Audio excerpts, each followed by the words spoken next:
ဒုက္ခရဲ့အကြောင်းတရားဖြစ်တဲ့သမုဒယသစ္စာလောဘကိုသမုဒယသစ္စာလို့လူတိုင်းနားလည်တယ်နော်အဲ့ဒီလောဘဆိုတဲ့ဒုက္ခရဲ့အကြောင်းတရားဖြစ်တဲ့ဒုက္ခသမုဒယသစ္စာအဲ့ဒီအမှန်တရားကိုမြတ်စွာဘုရားကဒါဟာပေရှားသုတ်သင်ပြရမယ်တရားပဲလို့သိတော်မူတယ်တဲ့အဲ့ဒါကိုကိစ္စဉာဏ်ဆိုပြီးတော့ပေတတို့မှတ်သားဖို့တယ်မဟုတ်လားဒါကတော့ဓမ္မစကြာအရာပေါ့နော်တကယ်စင်စစ်ပေရှားမယ်တရားဆိုတာလောဘတရားတစ်မျိုးတည်းကိုဆိုလိုတာတော့မဟုတ်ပါဘူးဒေါသလည်းပေရှားရမယ်အရာပဲကိလေသာတရားမှန်သမျှအကုသိုလ်မှန်သမျှညှဉ်းနှွမ်းတဲ့တရားမှန်သမျှပေရှားနိုင်အောင်ကြိုးစားရမယ်တရားတွေကြီးပဲသူတို့ကဘာဝေတ္တပအုပ်စုထဲမှာပါတယ်ပေါ့ဒါကြောင့်ဦးဇင်းတို့ဓမ္မပဒပါဠိတော်ထဲမှာကန္နံဓမ္မဝိပ္ပဟာယသုတ်ကံဘာဝေထပန္တိတောလို့ဒီလိုလေးဟောတာရှိတယ်ကန္နံဓမ္မဝိပ္ပဟာယကန္နဆိုတာမဲညစ်တဲ့တရားအကုသိုလ်တရားဒုစရိုက်တရားကိလေသာတရားဒါတွေကိုကန္နအမဲတက်ဒီလိုနားလည်ရမယ်ကန္နံဓမ္မဝိပ္ပဟာယအဲ့ဒီမဲညစ်တဲ့တရားတွေကိုပယ်ရှားပြီးတော့သုတ်ကံဘာဝေထပန္တိတောတဲ့ဉာဏ်ရှိတဲ့လူဆိုတာဖြူရှင်းတဲ့တရားကိုများလာအောင်ပွားရမယ်တဲ့သုတ်ကဆိုတာဖြူရှင်းခြင်းလို့ဒီလိုအဓိပ္ပာယ်ရတယ်သုတ်ကဓမ္မဆိုတာဖြူရှင်းတဲ့တရားနောက်ကုသိုလ်ကောင်းမှုတွေကိုသုတ်ကဓမ္မလို့ဒီလိုနားလည်ရမှာအဲ့ဒါမနေ့ပြန်ကြမှာအဲ့ဒီဖြစ်အောင်ကြိုးစားအထောက်ရမယ်ဘာဝေတ္တပတရားကိုမနေ့ပြန်မှာဟောပါနောက်ဒီကနေ့ပေရှားရမယ်တရားဘာဟာတ္တပတရားဒါရဲ့အကြောင်းကိုဦးဇင်းတို့အတဝသုတ်တံဆိုတာကိုအခြေခံပြီးတော့ပြောပါနော်ဘာလို့ဒီကိလေသာတရားတွေလောဘဒေါသမောဟတွေကိုပေရှားရတာတုံးလို့မေးရင်အဲ့ဓာတွေကြောင့်ဖြစ်ပေါ်လာမယ့်ဆင်းရဲဒုက္ခကိုမလိုလားလို့ဒီလိုပဲပြောရမယ်ဟုတ်တယ်မဟုတ်လားတကယ်တရားဓမ္မတို့ဦးဇင်းတို့ရဲ့ဘဝမှာနော်ဆင်းရဲဒုက္ခကိုဖြစ်စေတာဟာအပေါ်ယံကြည့်ရင်တော့အဖြေကတော့အမျိုးမျိုးရှိမှာပေါ့နော်တကယ်လေးလေးနက်နက်နော်အဖြေမှန်ထုတ်မယ်ဆိုလို့ရှိရင်ဒီလောဘဒေါသမောဟကိလေသာတရားတို့ကြောင့်သာလဲဆင်းရဲဒုက္ခတွေဆိုတာဖြစ်နေကြရတာပေါ့ဒါကြောင့်အဲ့ဓာတွေကိုနှီးမျိုးစုံကနေပြီးတော့မိမိတန်တန်ဝင်မလာအောင်ရောက်မလာအောင်ပယ်နိုင်အောင်ရှားနိုင်အောင်ကြိုးစားကြရမယ်အဲ့လိုကြိုးစားအထုတ်တဲ့နေရာမှာဦးဇင်းတို့ဒီအတဝသုတ်တံဆိုတာလေးကအလွန်တရာမှမှတ်သားစရာကောင်းအလွန်ကျေပြတ်တဲ့ရှုထောင့်ကနေမြတ်စွာဘုရားဟောထားတာအသောတရားတွေကိုဘယ်ပုံဘယ်နည်းပေရှားမလဲဆိုတာကိုနှီးမျိုးစုံမြတ်စွာဘုရားဟောတာတခုတည်းကိုပဲစွဲနေမှလဲစိုးတယ်ပေါ့နော်အဲ့ဒီအတဝသုတ်တံမှာမြတ်စွာဘုရားကအသောတရားတွေကိုပယ်ရှားဖို့အတွက်နီလန်6ရက်မြတ်စွာဘုရားပေးထားတာအဲ့ဒါတင့်တော်တဲ့နီလန်နဲ့တင့်တော်တဲ့အချိန်မှာတင့်တော်သလိုကြိုးစားအထောက်ကြရမယ်ဘယ်နီလန်ပဲဖြစ်ဖြစ်အကုန်လုံးကသုံးဝင်တာကြီးပဲအဲ့ဒါကိုတော့ကြိုးပြီးတော့နားလည်ထားဖို့လိုတယ်အဲ့တော့ဦးဇင်းတို့အခုပြောမဲ့ဒီဒေသနာကဘဝမှာတကယ်လက်တွေ့ချပြီးတော့လုပ်ကြည့်မယ်ဆိုတဲ့စိတ်ကူးကလေးနဲ့မှတ်သားမှသာလဲပို့ပြီးတော့လေးနဲ့တဲ့အတိတ်ပဲရှိမယ်ပေါ့နားထောင်ယုံလောက်နားထောင်မှာဆိုရင်တော့သူကသိပ်ပြီးတော့နားထောင်လို့လည်းအရင်ကြီးစိတ်ဝင်စားစရာတော့ကောင်းမှာမဟုတ်လားတကယ်လက်တွေ့ချပြီးတော့ဒါကတကယ်နီလန်းတစ်ခုအနေနဲ့သိထားတဲ့နဲ့ဘယ်ပုံပဲနည်းလုပ်ရမလဲဆိုတဲ့နီလန်းကိုတန်ဖိုးထားတယ်ဆိုလို့ရှိရင်တန်ဖိုးဖြတ်လို့မရတဲ့ဒေသနာတစ်ခုဟုတ်လားအဲ့ဒါဦးဇင်းတို့အတဝသုတ်တံဆိုပြီးတော့အင်္ဂုတ္တစက္ကနိပတ်ပါဠိတော်မှာမှတ်တမ်းတင်ထားတယ်အဲ့ဒီမှာမြတ်စွာဘုရားဟောပုံလေးကတော့တစ်မျိုးပဲဘယ်လိုဟောတော့စာဟိဘိက္ခဝေဓမ္မေဟိတမနာဂတောဘိက္ခုအာဟုနေယောဟောတိပါဟုနေယောဒက္ခိနေယောအင်စလိကရဏေယောအနုတ္တရံပုညခေတ္တံလောကတာလို့အဲ့လိုလေးစာဟောတယ်အဓိပ္ပာယ်ကဘာပြောတော့ယဟန်တို့တဲ့အခုပြောမဲ့အင်္ဂါ6ရက်နဲ့တရား6ပါးနဲ့နော်ပြည့်စုံမယ်ဆိုလို့ရှိရင်အဲ့ဒီယဟန်ကိုအာဟုနေယဂုံနဲ့ပြည့်စုံတယ်လို့ဆိုရမယ်ပါဟုနေယဒက္ခိနေယအင်စလိကရဏေယအနုတ္တရံပုညခေတ္တံလောကတာဆိုတဲ့အဲ့ဒီခုံနေနဲ့လည်းပြည့်စုံတယ်လို့ဆိုရမယ်တဲ့တရား6မျိုးနဲ့ပြည့်စုံတဲ့ယဟန်ကိုအာဟုနေယဂုံနဲ့ပြည့်စုံတယ်လို့ဆိုရမယ်တဲ့အာဟုနေယဆိုတာမပြောတာတော့အယဝေးကယူလာတဲ့ဝတ္ထုပစ္စည်းတွေကိုတောင်အလှခံယူထိုက်တယ်ဆိုတဲ့ဂုံပေါ့ဣတိပိသောဘဂဝါရတယ်နော်နောက်ဆုံးတန်ခါဂုံတော်ကိုပါထဲမှာအာဟုနေယောလို့ပါတယ်မို့လားနော်သုပတိပန္နောဘဂဝါတောတဝကတံကိုနော်ကောင်းကောင်းကျင့်နေမြတ်စွာဘုရားဒီသတဝကတံဃာဆိုတာဥ ကုစုပฏิပန်နောယူယူသားသားဖြောင်းဖြောင်းမတ်မတ်ကျင့်တယ်ညာယပฏิပန်နောမဲ့ညာပူညာအတိရုညာတို့ကိုရဖို့အတွက်ကျင့်တယ်ပါမိစိတ်ပฏิပန်နောအယုသေးခံယူခြင်းနဲ့ထိုက်တန်အောင်ကျင့်တယ်အဲ့ဒါကိုအကြောင်းကုန်၄ပါးလို့ခေါ်တယ်အဲ့ဒီအကြောင်းကုန်၄ပါးနဲ့ပြည့်စုံအောင်ကျင့်သုံးလို့ရှိရင်သူဟာမဲ့ညာပူညာကိုရနိုင်တယ်ပေါ့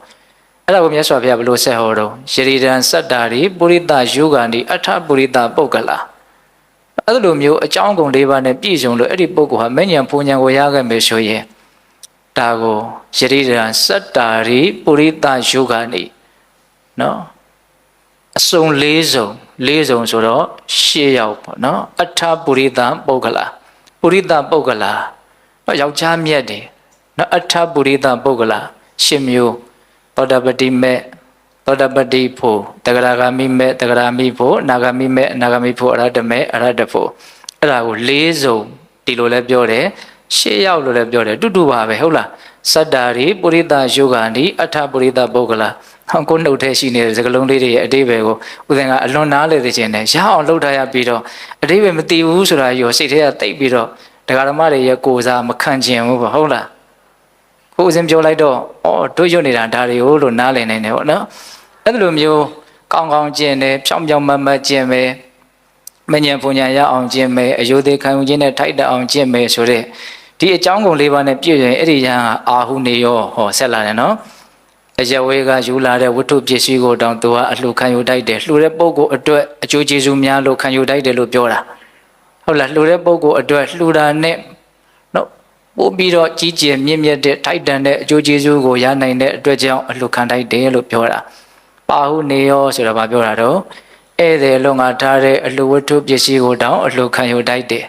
ဒက္ခိနေယဆိုတာတမလွန်လောကကောင်းကျိုးချမ်းသာကိုရဖို့အတွက်ရည်ရွယ်ပြီးတော့လှူတဲ့မြတ်သောအလှကိုခံယူတတ်တယ်အင်ဇလိကရဏီယဆိုတာလက်အုပ်ချီမိုးရှိခိုးတတ်တယ်နုဒ္ဒရံပုညခေတ္တံလောကတဆိုတာဘာပြောတာတော့ကောင်းမှုဒီဟုသောမျိုးစေ့ကိုစိုက်ပျိုးကျဲချရာလေယာမြေကောင်းတပွဲဖြစ်တယ်တဲ့နော်အဲ့ဒီအတိရုညာတို့ကိုရတဲ့ပုံကိုယ်တွေဟာနော်ကုသိုလ်ကောင်းမှုသူတို့ကိုအကြောင်းပြုပြီးတော့ပြုတဲ့ပုဂ္ဂိုလ်တွေအလွန်ကြီးကျယ်မြတ်မြတ်တဲ့အကျိုးကျေးဇူးကိုဖြစ်စေနိုင်တဲ့အတွက်ကြောင့်လေယာမြေကောင်းများနဲ့တူတယ်လို့ပြောတာ။နော်မျိုးစေ့တစ်စေ့ချလိုက်တဲ့အပင်တွေပေါက်လာတယ်။အဲ့ဒီလိုမျိုးစေ့မျိုးဘလောက်ပွားလာမယ်လို့ခံမှန်းလို့မရဘူး။ဟုတ်တယ်မို့လား။ဒါကြောင့်လေယာမြေကောင်းတစ်ဖွဲလို့ပေးတဲ့ဥမာအလွန်မှကောင်းတယ်ဟောနော်။အဲ့တော့မြတ်စွာဘုရားအခုဒီသုတ်တံမှာအဲ့ဒီလိုဟောတာ။အင်္ဂါ6ပါးနဲ့တရား6မျိုးနဲ့ပြည့်စုံရင်နော်စာယိဘိက္ခွေဓမ္မေဟိတမနာကတော့တရား6မျိုးနဲ့ပြည့်စုံလို့ရှိရင်အဲ့ဒီပုဂ္ဂိုလ်ကိုအာဟုနေယောဟောတိဘာဟုနေယောဒခိနေယောအစ္စလိကရဏီယောအနုတ္တံပုညခေတ္တံလောကတခုပြောခဲ့တဲ့နောက်ဂုံ5မျိုးနဲ့ပြည့်စုံတယ်လို့ဆိုရမယ်တဲ့ဟုတ်လားအဲ့ဒီပြည့်စုံရမယ်တရား5မျိုးကဘာတော့တရား6မျိုးကဘာတော့အဲ့ဒါကဦးဇင်းတို့ကိလေသာအာသောတရားတွေကိုပယ်ရှားဖို့အတွက်မြတ်စွာဘုရားပေးထားတဲ့နီလန်းနေပဲအဲ့ဒီနီလန်းတွေကိုစ조사တာကိုပဲအဲ့ဒီအင်္ဂါ6ပါးနဲ့ပြည့်စုံတယ်လို့ဆိုရတာဟုတ်လားအဲ့ဒီနီလန်း6ရက်တည်ပင်လဲတရားဓမ္မတို့ဦးဇင်းတို့ဘဝမှာဆင်းရဲဒုက္ခရဲ့အကြောင်းတရားဖြစ်တဲ့ကိလေသာတရားအသောတရားတွေကိုပယ်ရှားဖို့ကြိုးစားတဲ့နေရာမှာအသုံးပြုရမယ်နီလန်းနေပဲဟုတ်လားအဲ့တော့ဒီမှာတော့မြတ်စွာဘုရားကကိလေသာအသောတရားဆိုတဲ့အသုံးနှုန်းသုံးတယ်နော်ကိလေသာဆိုတာစိတ်နှလုံးကိုပူပန်စေတဲ့နော်ပူပန်အောင်နှိပ်စက်တဲ့တရားကိုကိလေသာလို့ခေါ်တာနော်အလိုဆန္ဒဆိုတဲ့လောဘဖြစ်လာရင်ကိုယ့်ရဲ့စိတ်နှလုံးပူလောင်သွားတယ်ဆိုတာကိုသိတတ်ဖို့လိုတယ်နော်ဖြစ်နေကြဆိုလို့ရိုးသွားတော့မသိတာလည်းပါမယ်ပေါ့နော်ဟုတ်လားဒါပေမဲ့မကျေနပ်မှုစိတ်တိုင်းမကြမှုဆိုတဲ့ဒေါသဖြစ်လာရင်ပူလောင်တယ်ဆိုတာကတော့သိတာတယ်ဟုတ်လားဟိုသိပြင်းထန်လို့ရှိရင် तू ကဘယ်လိုမှဟန်ဆောင်လို့မရဘူးနော်အဲ့လိုမျိုးဦးဇင်းတို့ကိလေသာတရားတွေဖြစ်လာရင်စိတ်ပူသွားတယ်စိတ်ကိုပူသွားတယ်လောင်သွားတယ်ဆိုတာကိုသိဖို့လိုတယ်ကိလေသာဆိုတာစိတ်ကိုပူအောင်လုပ်တဲ့စေတသိက်တွေပဲတကယ်တမ်းကတော့တဘာဝတရားပဲသူကပူအောင်လုပ်တဲ့တဘာဝရှိတာကိုအဲ့ဒီအပူကိုဖယ်ရှားနိုင်တဲ့အတွက်ကြောင့်တရားကိုကြတော့ဗာပြောတော့အေးချမ်းစေတယ်ငြိမ်းချမ်းစေတယ်လို့ပြောတာနောက်တချို့ကဘုံတို့တရားတွေကိုနားပြီးတော့တရားနာတာငြိမ်းချမ်းလိုက်တာအေးချမ်းလိုက်တာပြောကြတာရှိတယ်နော်အမှန်က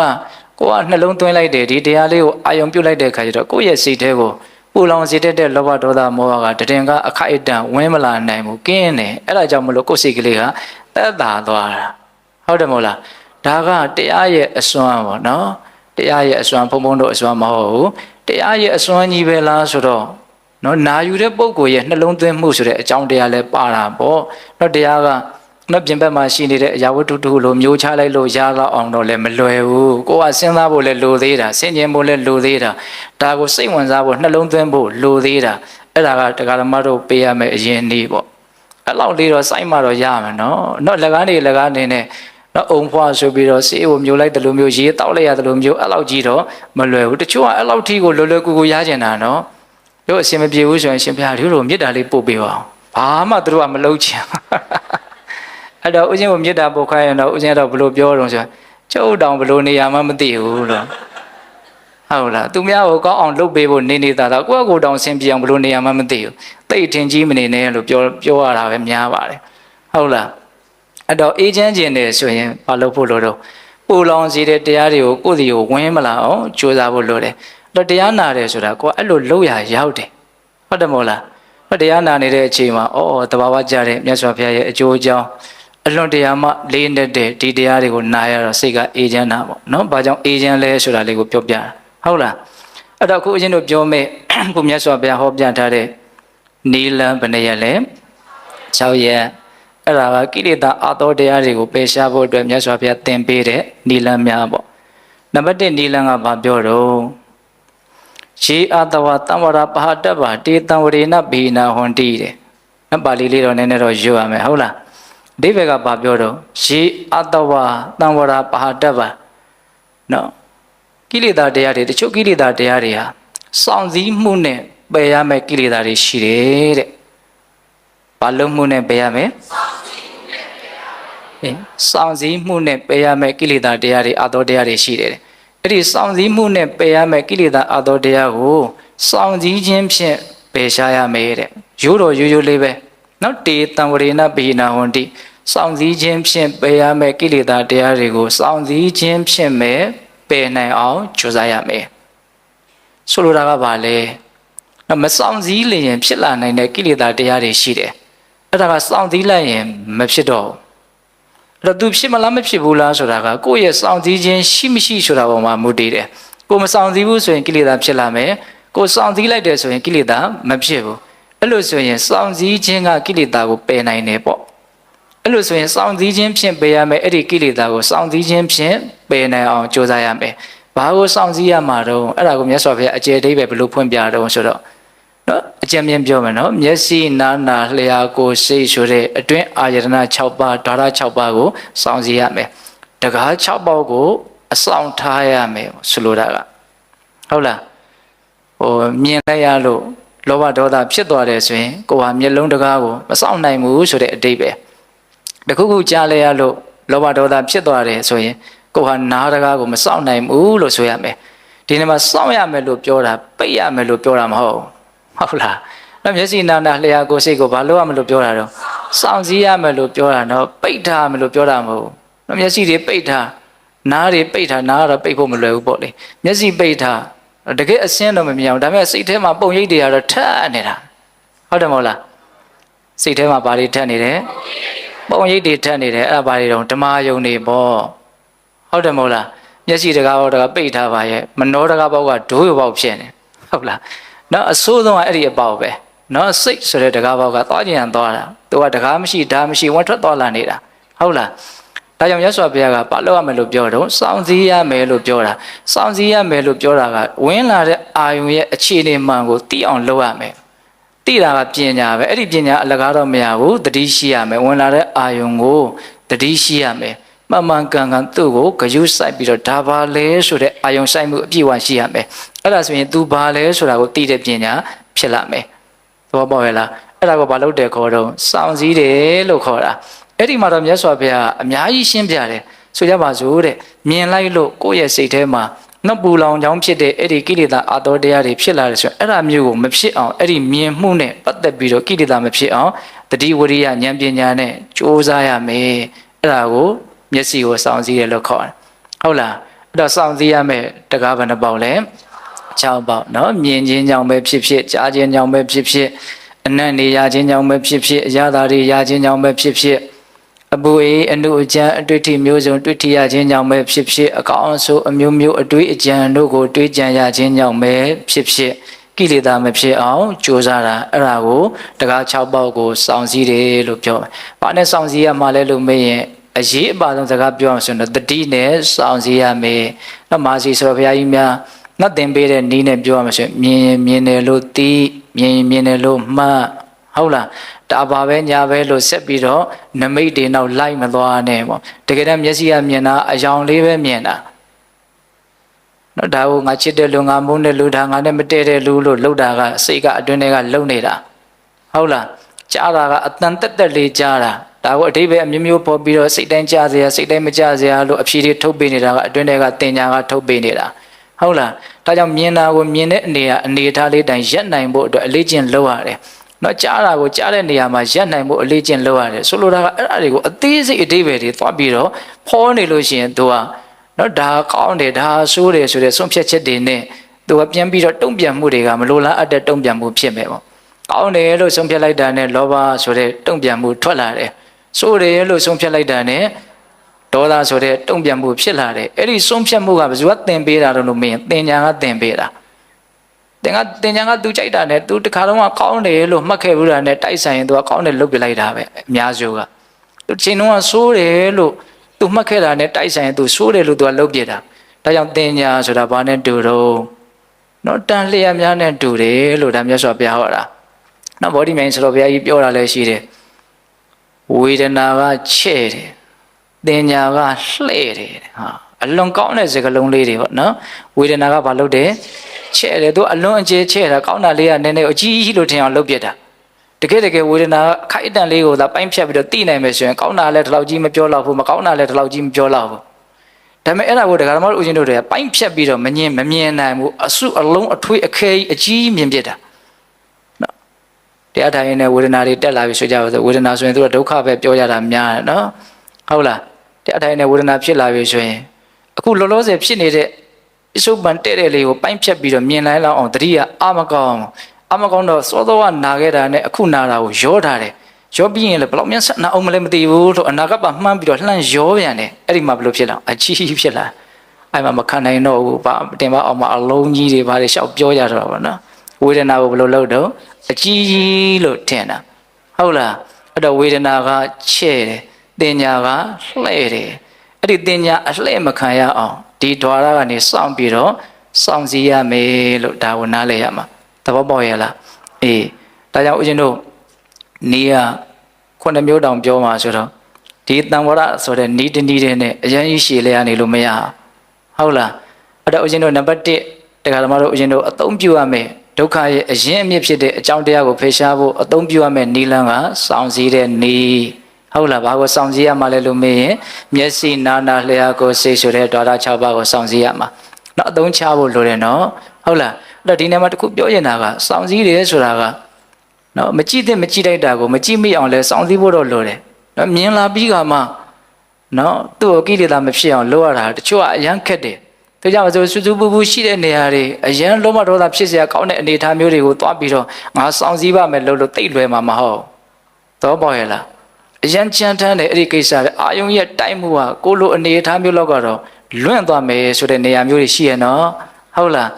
ဒါကြောင့်တတိလေးထားရင်ပြီးတာပါပဲဆိုပြီးတော့နေရာမရွေးပဲနဲ့တော့သွားနေမယ်ဆိုရင်ဒုက္ခရောက်နေအဲ့ဒီနေရာကိုပြီးရင်လာလိုက်ဦးမယ်ဟုတ်လားနီးတနည်းနေနဲ့လာဦးမယ်အဲ့ဒီနေရာဟုတ်လားအခုနံပါတ်1နီးကိုမှတ်မယ်နော်တံဝရစောင့်စည်းတဲ့နီးဟုတ်လားနောက်ဦးဇင်းတို့ဒုတိယနီးဆက်ပြီးတော့ပြောအောင်ရေအတဝပတိတေဝနာပဟာတဗ္ဗတေပတိတေဝနာယပဟိနာဟွန်တီတဲ့နော်ဒုတိယနေ့ကပတိတေဝနာဆိုတာဆင်ញင်ပြီးတော့မှီဝဲတာကိုပြောတာအတိအကျပြောရင်မှီဝဲတာသုံးဆောင်တာဆိုလိုတာကဘာလဲဆင်ញင်ပြီးတော့မှီဝဲခြင်းသုံးဆောင်ခြင်းအပြင်ပယ်ရှားရမယ့်ကိလေသာတရားတွေရှိတယ်အဲ့ဒါကိုကိုကဆင်ញင်ပြီးတော့မှီဝဲသောအပြင်ကိလေသာတွေအာသောတရားတွေကိုပယ်ရှားနိုင်အောင်ကြိုးစားရမယ်လို့ပြောတာအဲ့တော့ဒါကဘာလဲဒါလေးကိုမြတ်စွာဘုရားဘယ်လိုအဓိပ္ပာယ်ဖွင့်ပြလဲနော်ဒါကအကျေတွန်းလေးပြောမှပေတတို့နည်းနည်းနားလဲမယ်နော်အဲ့တော့တချို့ကတရားဘာဝနာကျင့်တဲ့နေရာမှာလွန်ပြီးတော့ကျင့်ကြတာရှိတယ်မစားပဲမတောက်ဖဲနဲ့နော်အမျိုးမျိုးအတ္တကိမထလမ်းစဉ်ဘက်ကိုရောက်အောင် နောက်ခန္ဓာကိုယ်ကိုညှင်းဆဲနှိပ်စက်ပြီးတော့မြတ်စွာဘုရားလက်ထက်ကဆိုရင်အဲ့လိုမျိုးလောက်ကြတာတွေဒါအများကြီးရှိရခုခေတ်လည်းရှိတာပါပဲဟုတ်လားအဲ့တော့စင်ချင်းမှီဝဲခြင်းအပြင်ပယ်ရှားရမယ်ကိလေသာတရားကိုမှီဝဲပြီးတော့ပယ်ရှားရမယ်ဆိုတာကဒါယဟန်တို့တွေဟောထားတဲ့တုတ်တန်ဖြစ်တဲ့အတွက်ကြောင့်သူကစွမ်းသင်္ကန်းကြောင်းစီပစ္စည်းလေးပါးနဲ့ကင်ပြီးတော့ဟောတယ်လူတွေအနေနဲ့ပြောမယ်ဆိုရင်တော့စာဝတ်နေရေးကျမ်းမာရေးပေါ့ဟုတ်တယ်မဟုတ်လားနော်အဲ့ဒါကိုမြတ်စွာဘုရားကဘလို့စာဟောတော့ဆိုကြပါစို့နော်သင်္ကန်းဝတ်ယုံနေဒီအဝတ်ကအရင်စပြီးတော့နားလေရမယ်နော်သင်္ကန်းဝတ်တယ်ဆိုလို့ရှိရင်တာဝန်ကလှဖို့ပဖို့ဆိုတဲ့ရွေချက်နဲ့ဝတ်တာမဟုတ်ဘူးနော်အရှက်အကြောက်ကိုကာကွယ်နိုင်ဖို့အတွက်ပြီးတော့နော်ချမ်းဘူကိုဖြက်ချင်မဲ့လင်းနေကင်းမွေဝေးမှုကင်းမွေလွှဲတုံဟိရိဂုံကိုကုံစီတတ်စွာကိုယ်အင်္ဂါကိုလုံမစေလို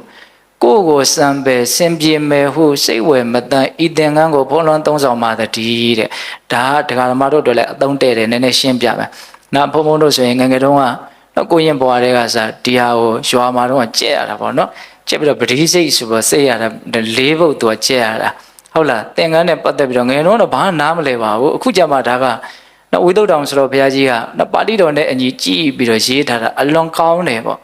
့နော်အဝိဝိပြီဆိုလို့ရှိရင်လူတွေအနေနဲ့ဒါစဉ်းစားရမယ်ဒါယဟန်တွေကိုသင်္ကန်းဝတ်တိုင်းစဉ်းစားခိုင်းတာချမ်းပူကိုဖြက်ချင်းမဲ့လေးနေကင်းမွေလွှဲတုံဟိရိဂုံကိုကုံစီတတ်စွာကိုယ်အင်္ဂါကိုလုံမစေလို့တပိုက်ပိုက်လေနော်ချမ်းပူကိုဖြက်နော်အချမ်းပူကိုဖြက်စီးဖို့နော်အချမ်းပူမပူဖို့နော်ဒီအဝတ်ကိုဝေးရတာဟုတ်တယ်ချမ်းရင်လည်းခြုံထရတယ်နော်နေပူတဲ့ဘာလဲသွားမယ်ဆိုရင်လည်းခြုံထအပူလည်းဖြောင်းနိုင်တယ်ချမ်းပူကိုဖြက်ချင်းမဲ့လေးန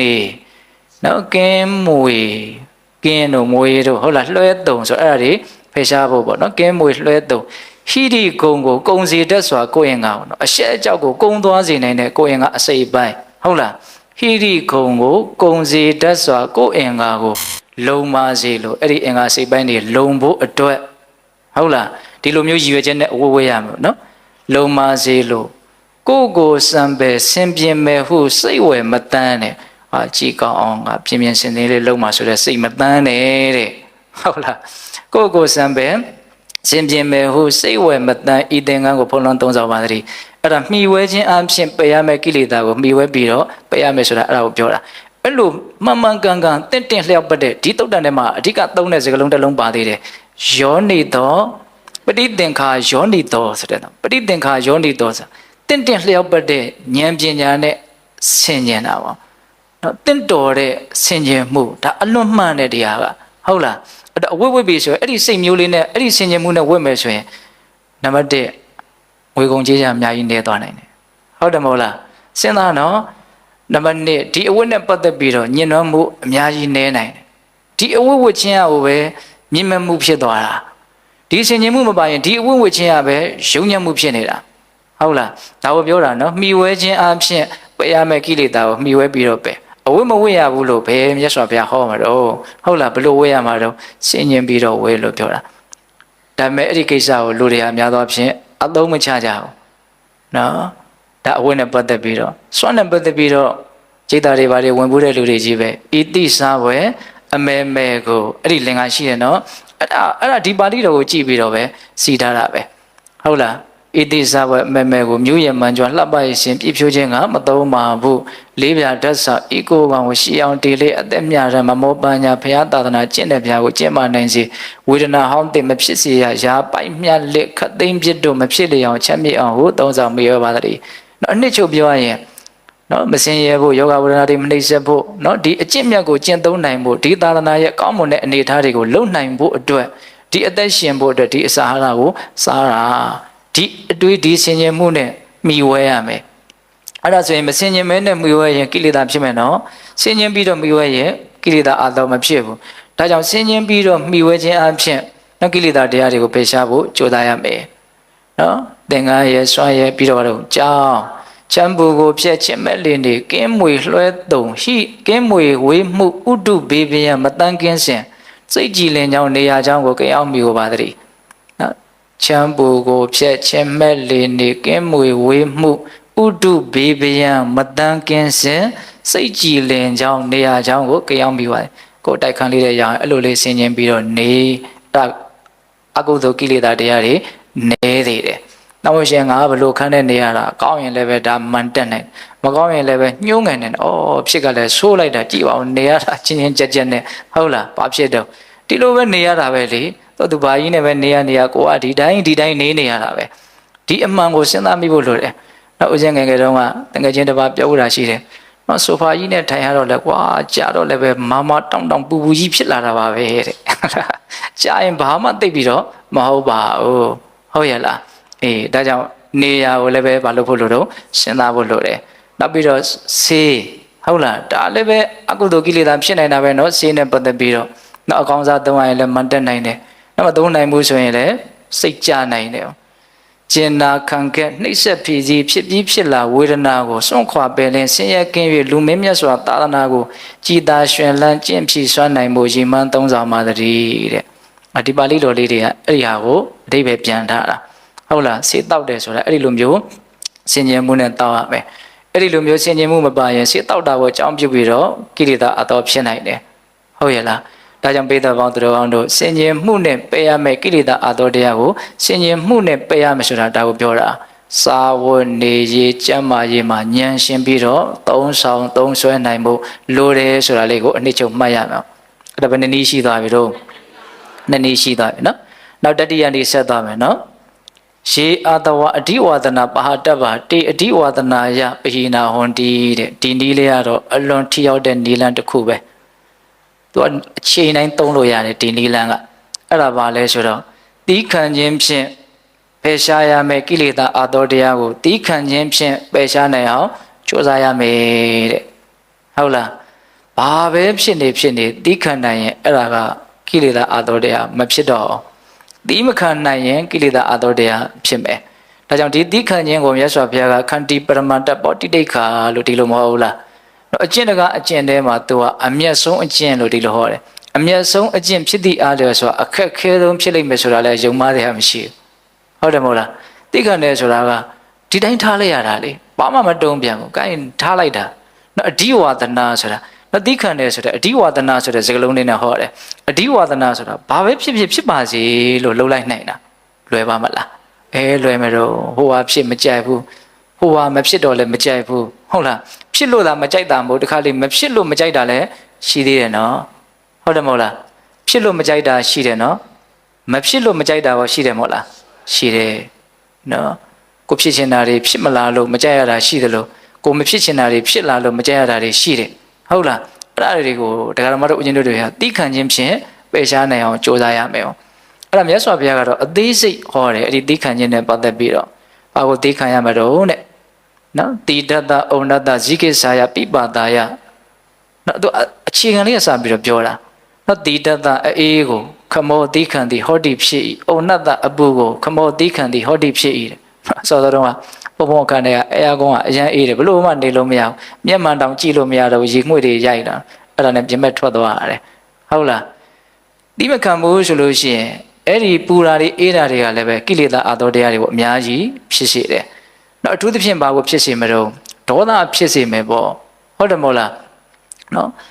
်တတ်တာတဲ့အနေအထားမျိုးလေးအေးတာတတ်တာတဲ့အနေအထားမျိုးလေးနှွေးတာဆိုရင်တော့ဘာဖြစ်နိုင်တော့လောဘဖြစ်နိုင်တယ်ပေါ့နော်ဟုတ်လားဒါပေမဲ့ဒီနေရာမှာတိခံခြင်းဆိုတာကနော်မကြည်နှံ့မှုစိတ်တိုင်းမကြမှုမဖြစ်အောင်ကြိုးစားအထောက်တာကိုအဓိကရည်ညွှန်းတယ်လို့နားလည်ဖို့လိုတယ်နော်ကြိုက်တာတွေဖြစ်လာတာကိုတိခံမှာကွာလို့ပြောစရာမလိုဘူးလေဟုတ်တယ်မဟုတ်လားနော်မကြိုက်တာတွေဖြစ်လာမှာကိုသာလျှင်တိခံလိုက်ပါလို့ပြောကြတာဒါပေမဲ့တကယ်တိခံခြင်းရဲ့နယ်ပယ်ကတော့ဒေါသမဖြစ်အောင်ကြိုးစားအထောက်ခြင်းများမဟုတ်လောဘမဖြစ်အောင်ကြိုးစားအထောက်တာကိုပါမြတ်စွာဘုရားဟောတာတိခံခြင်းရဲ့နယ်ပယ်ကသို့တော့အဓိကဒေါသမဖြစ်ဖို့ဆိုတာကိုအဓိကနားလည်ရမှာဟုတ်လားဒါနဲ့ပတ်သက်ပြီးတော့စိတ်ထဲမှာမကြည်မချမ်းဖြစ်သွားပြီဆိုရင်ကိုတိမခံနိုင်လိုက်ဘူးနောက်တချို့ကအပေါ်ယံကတော့တိခံနိုင်တယ်လို့ထင်ရတယ်ဒါပေမဲ့စိတ်ထဲမှာဒေါသဖြစ်နေတယ်ဆိုရင်သူဟာဒါမအောင်မြင်ဘူးသဘောပေါက်ရဲ့လားတိခံတယ်ဆိုတာဘလို့အနေထားဖြစ်မှအောင်မြင်လဲလို့မေးရင်မကျင်တဲ့စရာအာယုန်နဲ့တွေ့ရင်ဒေါသမဖြစ်မှသာလည်းအောင်မြင်တာဟုတ်ရဲ့လားဒါပေမဲ့တော့အပေါ်ယံကာယကံဝစီအားဖြင့်မတုံ့ပြန်ဘူးဆိုရင်ကိုပဲတော်တော်ကောင်းလာပါပြီအကျမငိမ့်ပေါ်တွေနဲသွားတာပေါ့ဟုတ်လားဖြစ်ရင်ပြန်ပြောမှာပဲပြန်လုံးမှာပဲဆိုရင်မပြီးနိုင်တော့ဘူးမဆုံးနိုင်တော့ဘူးဒါကြောင့်တချို့ကိစ္စကဒေါသဖြစ်ပေမဲ့လို့ငါပြန်မပြောဖြစ်အောင်ပြန်မလုပ်ဖြစ်အောင်ထိမ့်မယ်ဆိုရင်ကိုပဲတော်တော်ကောင်းတယ် ဒါကြောင့်ဦးဇင်းတို့ဇတ်တော်တစ်ပုဒ်မှာဘုရားလောင်းပြောထားတာရှိတယ်နော်သူတို့အလွန်ကြီးကျယ်တဲ့စီစဉ်ကိုစွန့်ပြီးတော့ရသေးဝတ်သွားတာလေနော်အမျိုးသမီးကအရန်ကျုပ်ရတင်းနေတဲ့ခါကျတော့အဲ့ဒီရသေးဘဝနဲ့ဘယင်ဥယျာဉ်ထဲမှာတဲရတော့ဘယင်ကအဲ့ဒီရသေးမကိုသဘောကျလို့တိမ့်ပိုက်မဲ့လောက်တာအတင်းအဓမ္မတိမ့်ပိုက်သွားတာအဲ့ဒါကိုဘုရားလောင်းကဘာပြောလို့ဆိုတော့အာတန္တမှာတဲ့ဖြစ်တော့ဖြစ်တယ်ဒါပေမဲ့အပြင်မထွက်စေရဘူးလို့သူအဲ့လိုပြောတာရှိတယ်အဲ့မှာဘယင်ကနားမလဲလို့မေးတာဘာတွေကိုဖြစ်ပြီးတော့ဘာတွေကအပြင်မထွက်တာတော့အဲ့တော့ငါတန္တမှာဒေါသတော့ဖြစ်တယ်တဲ့မဖြစ်ဘူးမဟုတ်ဖြစ်တယ်ဒါပေမဲ့အဲ့ဒီဖြစ်လာတဲ့ဒေါသကိုအပြင်မထွက်စေရဘူးဘယ်သူမှမသိစေရဘူးလို့သူအဲ့လိုပြောတာဒါကြောင့်ဒေါသမဖြစ်မှအောင်မြင်တယ်လို့ဆိုတာကယာနှုံးပြီးအမြင့်မြတ်ဆုံးအနေအထားကိုပြောတာပေါ့နော်ကာယကံမြောက်ဝစီကံမြောက်မတုံ့ပြန်ပဲနေနိုင်တယ်ဆိုရင်ကိုပဲတော်တော်ကြီးကိုပဲမြင့်မြတ်တယ်လို့မဆိုနိုင်ဘူးလားဆိုနိုင်တယ်ဒါသူ့အတွက်လည်းပဲအများကြီးငြိမ်းအေးသွားစရာရှိတယ်ကိုယ့်အတွက်လည်းပဲအများကြီးငြိမ်းအေးသွားစရာရှိတယ်ပြဿနာတော်တော်များများဟာပြန်လဲမတုံ့ပြန်ခြင်းအပြင်ငြိမ်းသွားနိုင်တယ်ဒါပေမဲ့ချို့ကိစ္စတွေကပြန်လဲတုံ့ပြန်မှဖြည့်ရှင်းလိုက်မှငြိမ်းအေးတာတွေလည်းရှိတယ်အဲ့ဒါမျိုးဆိုရင်တော့ကိုကဒေါသမဖြစ်စေပဲနဲ့တတ်နိုင်တဲ့မြတ်ပညာသားပါရှင်းတတ်ဖို့တော့လေလိုတယ်ပေါ့အရာရာဘာမှမတုံ့ပြန်ဘူးလို့ဆိုလိုတာလေမဟုတ်တော့တရားတစ်ခုကိုတည့်အသေးမှတ်ထားလို့မရဘူးနော်တော့သိခံတယ်ဆိုတာဘာမှမတုံ့ပြန်တော့ဘူးလို့ပြောတာမျိုးကိုလည်းနားလည်မှုလွဲမှလည်းဆိုရသေးတယ်ဟုတ်လားပြောတဲ့ပြောတတ်ရင်လည်းပဲဒေါသမဖြစ်ဖဲနဲ့ပြောရမယ်သူအမှားကြီးနားလည်နေတယ်ဆိုရင်ဒါကိုရှင်းပြရအောင်မယ်ဟုတ်တယ်မဟုတ်လားဒါပေမဲ့ဒေါသတော့မပါစေနဲ့ပေါ့ဒေါသကြီးနဲ့ရှင်းတယ်ဆိုရင်တော့အဓိပ္ပာယ်ကတစ်မျိုးဖြစ်သွားတယ်နားလည်သေးခြင်းလို့ရှင်းတယ်ဆိုတော့အဓိပ္ပာယ်ကတစ်မျိုးဖြစ်သွားတယ်ဟုတ်ရဲ့လားဒါကြောင့်သိခံခြင်းရဲ့အကြောင်းကိုအများကြီးကျေပြန့်နားလည်ဖို့မလိုဘူးလားလိုတယ်အဲ့ဒါမြတ်စွာဘုရားအပူကိုသိခံမယ်အေးကိုသိခံမယ်ဇိကိစာယပိပါတာရတယ်စာလောင်မှုသိမ့်မှုကိုလည်းသိခံရမယ်စားကျင်တာတောက်ကျင်တာတခါလေးရှိတယ်အမှအဲ့ဒီကိစ္စလည်းမလွယ်ဘူးနော်အရန်ဒေါသဖြစ်တယ်ဟုတ်လားနော်စားချိန်မစားဘူးစားကျင်တာမစားဘူးဆိုရင်ဘာဖြစ်တော့ရန်စိတ်တို့တယ်နော်ဒီအစားအသောက်ကလည်းပဲဦးဇင်းကတခါလေးစဉ်းစားကြည့်တယ်သူကလည်းခဏလေးသာမို့လို့ကြာစားဆိုရင်သူလည်းမလွယ်လာဘူးတော့ဟုတ်လားဘဝမှာအဲ့ဒီအစားအသောက်စားတောက်နေရတဲ့အချိန်လေးကတွက်ကြည့်မယ်ဆိုရင်ဘယ်လောက်များတော့ဘယ်လောက်မှမများဘူးဒါပေမဲ့အဲ့ဒီထမင်းပွဲရှေ့ရောက်လာပြီစားတော့မဲ့အနေထားရှေ့ရောက်လာပြီဆိုကိုကြိုက်တာများမပါဘူးဆိုရင်တခါတည်းမျက်နှာကိုဘာဖြစ်သွားတော့ပြတ်သွားတာဟုတ်တယ်မဟုတ်လားဒီကိစ္စကိုဘယ်လောက်အရေးထားလဲဆိုတာကိုသတိထားမိဖို့လိုတယ်စားကျင်တာမစားရဘူးစားချိန်ကြမစားရဘူးဆိုဘယ်လောက်ဒေါသတွေဖြစ်တယ်လဲဆိုတာကိုစဉ်းစားကြည့်ဟုတ်လားမလွယ်ဘူးနော်ဘာလို့ဖို့လို့တော့သိခံဖို့လိုတယ်နော်ဇိကိစာယပိပါတာယခမောဟတိပြီးတော့ဗာပြောတော့နော်ပဝန်းကျင်ကပြောလာတယ်ဒုရုဒ္ဒနံဒုရာကတနံဝဆနပဋ္ဌာနံကိုအကြောင်းပြောလာတယ်မကောင်းတဲ့စကားတွေကိုလည်းပဲသိခံဖို့လိုတယ်နော်လူဆိုတာပဝန်းကျင်နဲ့နေတာကိုဘောကောင်းတာမြင်တဲ့လူရှိသလိုမကောင်းတာမြင်တဲ့လူရှိတယ်ချစ်တဲ့လူရှိသလိုပုံတဲ့လူရှိတယ်အဲ့ဓာတွေကိုသူတို့ကနော်သူတို့ရဲ့အထင်တွေကိုနော်ဘာနဲ့ပြမယ်တော့စကလုံးနဲ့ပြမယ်ပေါ့အဲ့လိုပြလာတဲ့အခါမှာတရားဓမ္မတို့ဦးဇင်းတို့တွေကဘာဖြစ်ကြမလို့ခံစားကြမယ်ပေါ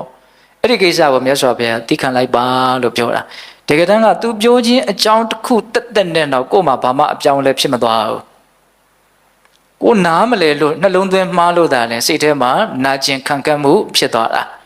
တကယ်တမ်းသူ့ရဲ့စကားသံကပြောပြီးပျောက်ပဲလေဒါပဲလေမပြီးနိုင်တာကကိုပဲဟုတ်လားမပြောတာတော့ပြီးသွားပြီမပြီးနိုင်တာကကိုဖြစ်နေတယ်ပြန်ပြီးတော့မလုပ်နေတော့တူးဆွာနေတယ်ဒီကိစ္စကိုနောက်ပြန်ပြီးတော့ခံစားရတယ်အစ်စ်လုံနေအမြဲတမ်းအစ်စ်လုံနေတယ်ဟိုလှုပ်တဲ့လူကတော့တစ်ချိန်ပဲပြီးသွားပြီဟုတ်လားတကယ်အဲ့ဒီစကားသံတက်ကြောင်လဲဘာမှတော့ဖြစ်မသွားဘူးဒါပေမဲ့ကိုယ့်အမျိုးမျိုးရှင်းသားပြီးတော့ကိုလှုပ်တဲ့တကယ်မှလှုပ်ဆက်ကြီးပဲအဲ့ဒီဥစ္စာကတော်တော်ကိုကြီးကျယ်တဲ့အပိုင်းကကိုယ့်ရဲ့လှုပ်ဆက်ကကိုယ့်ကိုဒုက္ခဖြစ်စေတာဟုတ်လားနားလေကြည့်နော်အတန်ကြီးတက်ကြည့်ပါထိတယ်လေနော်ချင်းကြိုက်တဲ့လောက်တောင်နာတာမဟုတ်ဘူးနော်ဒါပေမဲ့လှမ်းနဲ့ထိုးတဲ့လောက်နာတယ်လို့ပြောကြတာပဲနော်ဒီစကားကိုတကယ်သူလာထိတာမဟုတ်ဟုတ်လားဘယ်သူကထိအောင်လုပ်တာကိုလှုပ်ပြတာအဲ့ဒီစကားကိုဒိတ်ဖို့ဖော်တယ်တကယ်တမ်းပြောရရင်နော်စကားသံတွေကိုဦးဇင်းတို့ခံစားကြတယ်ဆိုတာဦးဇင်းတွေးကြည့်တယ်ပေါ့နော်သူများရဲ့အထင်တွေကိုခံစားတာနော်စိတ်ကိုအဓိကလှမ်းခံစားတာလို့ဦးဇင်းထင်တယ်နော်အဲ့ဒီစိတ်အထင်ကပိုးတောင်မရေမရာရှိသေးတယ်ခဏသူတွေးလို့သူထင်းလာတယ်သူ့အထင်လေးပဲနော်အငွေကလေးကမှမြင်ရသေးတယ်အဲ့ဒီစိတ်ဘာမှတော့မမြင်ရဘူးပြီးရင်လည်းတကယ်ကိုမြန်ဆန်ပျောက်သွားတယ်အဲ့ဒီလောက်နော်အနှစ်သာရကင်းမဲ့တဲ့အဲ့ဒီလောက်မရေရာတဲ့ဝိုးတော်ဝါဒကိစ္စကိုဒကမာကြီးတို့ဦးဇင်းတို့တွေကဘာလုပ်နေတော့အကြီးအကျယ်ခံစားရတယ်အလေးအနက်လည်းအကြီးအကျယ်ထားတယ်နော်စကားကိုခံစားရတယ်အထင်ကိုခံစားရတယ်ဆိုတာကိုမြင်အောင်သွားနိုင်ဖို့လိုတယ် အဲ့ဒီစကားပဲကောင်းတဲ့စိတ်ကလေးနဲ့စေနာနဲ့ပြောတယ်ဆိုရင်ခံစားမှုကတစ်မျိုးဟုတ်တယ်မဟုတ်လားမကောင်းတဲ့စိတ်နဲ့မုန်းလို့ကိုပြောတာလို့ထင်ဘယ်လိုဖြစ်တော့ခံစားမှုကတစ်မျိုးဟောဘာလဲသူ့ရဲ့နောက်ွယ်မှာရှိနေတဲ့အထင်ကိုလှမ်းပြီးတော့အမိအရာလှမ်းဖန်ဆုပ်ကန်ကျင်တာပြီးရင်အဲ့ဒါမပြီးနိုင်တော့ဘူးဒီလူကငါ့ကိုဒီလိုထင်နေတာအ ਨੇ ဆုံးတော့ဒါမဟုတ်ဘူးဆိုတာကိုငါပြောမှဖြစ်မယ်ဟာဒါတွေနဲ့ပဲရှုပ်နေဟုတ်လားဦးချင်းထင်တယ်နော်ဘဝမှာသူများရဲ့အထင်တွေကိုလိုက်ထင်းနေရတာနဲ့ပဲရှုပ်နေတာဒါပဲအဲ့တော့စိတ်ကဘာမှအနှစ်သာရကင်းမဲ့တဲ့သဘောရှိတယ်နော်စိတ်ဟာအနှစ်သာရကင်းမဲ့တယ်အထင်တွေကအနှစ်သာရကင်းမဲ့တယ်အနတ္တသဘောတွေဘာမှတန်ဖိုးရှိတဲ့သဘောတွေမဟုတ်ဘူးသူ့အထင်လဲဒီတိုင်းပဲကိုယ့်အထင်လဲဒီတိုင်းပဲလို့အထင်ရဲ့အပေါ်မှာတကယ်အမြင်ရှင်းမယ်ဆိုရင်တော်တော်တန်တန်ပြဿနာတွေကတော့ဝင်လာကြမရှိဘူးဟုတ်တယ်မဟုတ်လားအဲ့ကိုလောက်လိုက်ရှင်းနေတာနဲ့တချို့ဟာရှင်းမှရှုပ်တာဗျာနော်ဒီတိုင်းထားရင်ပြဿနာမရှိဘူးရှင်းကမှရှုပ်ကုန်တာဟုတ်ရလားအဲ့လိုရှင်းနေတာတော့သိမခံနိုင်လို့ရှင်းနေတာပေါ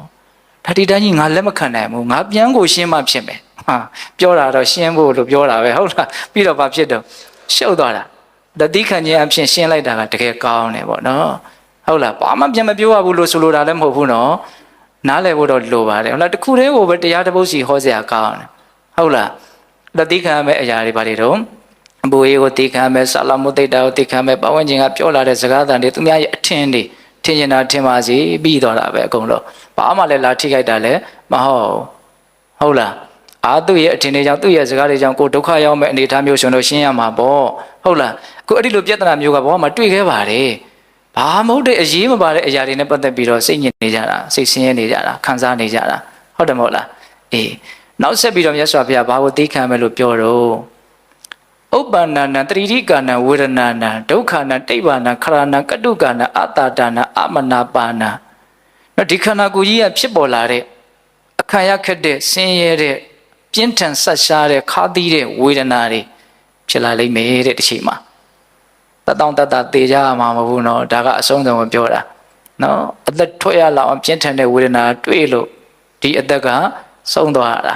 ဟုတ်လားဒီခန္ဓာရလာရင်ဒီဒုက္ခရှောင်လို့မရဘူးကံဆိုးမယ်ဆိုလို့ရှိရင်ကိုယ်ကသူများကိုနှိပ်စက်ခဲ့တဲ့အနေအထားတွေများမယ်ဆိုရင်မသေးခင်မှာကိုယ်မှရှုမလားခံစားရမယ့်အနေအထားတွေကလည်းရှိသေးတယ်ဟုတ်လားအဲ့ဒါပြောရင်ကဒီခန္ဓာကိုယ်ကဝေဒနာတွေဖြစ်လာပြီ။ကိုင်းဘယ်သူကိုစိတ်တူမတော့ဘယ်သူကိုစိတ်တူမတော့အမြဲတမ်းတစ်ဘဝလုံးစိတ်ကတူနေကြတယ်သူများကိုဟုတ်လားဘာဖြစ်ပြီးဆိုတူပြီးပြီသူများကိုဟုတ်လားအဲ့ဒီကိစ္စကိုင်းဘယ်သူကိုစိတ်တူမတော့ဘယ်သူမှစိတ်တူကြမရှိဘူးစိတ်တူခြင်းနဲ့ပြောခြင်းနဲ့ဆိုရင်လည်းဟိုလိုပြောပေါ့ကဲမင်းရခြင်းလွန်လို့ရတဲ့ခန္ဓာကြီးရပဲမင်းကိုနှိပ်စက်နေတာနောက်ထပ်ရခြင်းသင်သေးသလားမရခြင်းသင်တော့ဘူးလားဆိုတာမင်းစဉ်းစားတော့လို့ပြောဖို့ပဲရှိတယ်ဟုတ်တယ်မဟုတ်လားဒါပဲလေခန္ဓာရတယ်ဆိုတာဘာလို့ရတော့ရခြင်းလို့ရတာဘာလို့ရခြင်းတာတော့ကောင်းတဲ့ထင်လို့ရခြင်းတာပဲရိုးလေးတရားကတော့ဟုတ်လားအဲ့တော့ရခြင်းလို့ခုရပါပြီကဲရတော့ကောင်းလားလို့စဉ်းစားပေါ့ဒါပဲစဉ်းစားတယ်ရှိတာပဲဟုတ်တယ်မဟုတ်လားအဲ့တော့အဲ့ဒီအနေအထားမျိုးရောက်ရင်တိခံနိုင်ဖို့ဆိုတာတော်တော်မလွယ်ဘူးဒါကိုကြိုတင်ပြီးတော့နားလည်ထားဖို့လိုတယ်တိခံမှုစွမ်းရည်ကိုလေ့ကျင့်ခြင်းအပြင်မြင့်တင်ပေးထားဖို့လိုတယ်ပေါ့ဟုတ်ရဲ့လားဒါကြောင့်ခန္ဓာကိုယ်ရဲ့အနေအထားတွေကိုအများကြီးသိအောင်ကြိုးစားနော်ခံစားမှုစိတ်ဆင်းရဲတာတွေကဘယ်လိုလဲကိုယ်ဆင်းရဲတာတွေကဘယ်လိုလဲတွေးလာမှနော်နောက်အခုစိတ်ဆင်းရဲတယ်ဆိုတာတွေကနောက်ဒီကနေ့စိတ်ဆင်းရဲတာနဲ့ဆိုင်ဘာမှမပြောပါတော့ပါဘူးမဆိုကြပါစို့အခုပစ္စည်းဥစ္စာဆုံးရှုံးလို့စိတ်ညစ်တာလားနော်ကိုယ်နာမည်ပြက်လို့စိတ်ညစ်တာလာ